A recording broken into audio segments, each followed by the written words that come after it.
किस तरह का पेन है। और मास रिविजिट करिए, हुआ क्या है, ये इस तरह का सेंटिमेंट नेगेटिव क्यों हो गया हमारे लिए? सेंटिमेंट नेगेटिव इसलिए हुआ है आशीष, क्योंकि कल डोनाल्ड ट्रंप ने फार्मा कंपनियों को जो चिट्ठियां लिखी है उसमें 17 फार्मा कंपनियां शामिल है, जिसमें एलाई लिली है, नोवो नॉर्डिस्क है, आप चाहे जो बड़ी फार्मा कंपनी के नाम ले ले, फाइजर हो, इन सभी को उन्होंने चिट्ठियां लिखी थी। उस चिट्ठियों में उन्होंने कहा था कि भाई जो मोस्ट फेवर्ड नेशन स्टेटस को जिस तरह से आप तवज्जो देते हैं प्राइसिंग को लेकर के, उस तरह का प्राइसिंग आपको यूएस के बाज़ारों में भी देना होगा। मतलब आप अगर दवाई या विदेश के बाज़ारों में सस्ते दामों में बेचते हैं और यूएस में महंगे दामों में बेचते हैं, वो गलत बात है।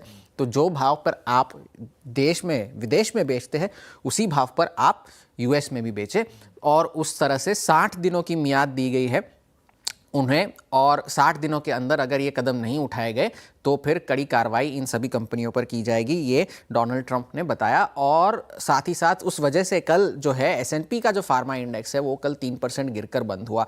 अब इस पे सेक्टर स्टॉक स्पेसिफिक इम्पैक्ट में अगर हम देखें तो सन फार्मा के शेयरों में, सभी शेयरों में दबाव है, लेकिन सन फार्मा में दबाव थोड़ा ज़्यादा है, क्योंकि कुछ ही देर पहले CNBC TV 18 पर मक्वेरी के संदीप भाटिया साहब है, वो बातचीत कर रहे थे, उनसे पूछा गया तो उन्होंने कहा कि सन फार्मा का इनोवेटिव ड्रग्स का जो एक्सपोजर है वो 20% है, और ये चिट्ठी जो उन्होंने लिखी थी वो इनोवेटिव ड्रग्स को लेकर के ज़्यादा थी, उन पर ज़्यादा टारगेट था। जेनेरिक ड्रग्स बनाने वाली कंपनियों पर इसका कोई ज़्यादा इम्पैक्ट नहीं होना चाहिए।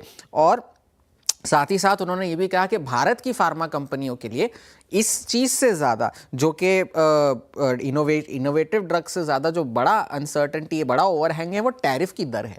तो वो टैरिफ की दर कितनी होगी वो ज़्यादा ज़रूरी है फार्मा कंपनियों के लिए, यहाँ तक कि इनोवेटिव ड्रग्स को लेकर के। लेकिन इनोवेटिव ड्रग्स में सन फार्मा का एक्सपोजर थोड़ा ज़्यादा है, इस वजह से ये थोड़ा सा सबसे ज़्यादा रिएक्शन वहाँ देखने मिल रहा है। लेकिन वैसे अगर बाकी सारी कंपनियों को देखा जाए तो एक नीजर्क रिएक्शन आप इसे कह सकते हैं। सन फार्मा भी निचले स्तरों से थोड़ा सा रिकवर कर रहा है, लेकिन ये जो है मुद्दे की बात रही, इनोवेटिव ड्रग्स पर ज़्यादा फोकस था, जेनेरिक्स को कोई ज़्यादा इंपैक्ट होने की संभावना नहीं है। हाँ, लेकिन वो सेंटिमेंट सबके बिगड़े सेंटिमेंट हुए हैं। नेगेटिव, ठीक बात है, और इसीलिए सन फार्मा वायदा का निफ्टी का टॉप लूजर बन के खड़ा हुआ है।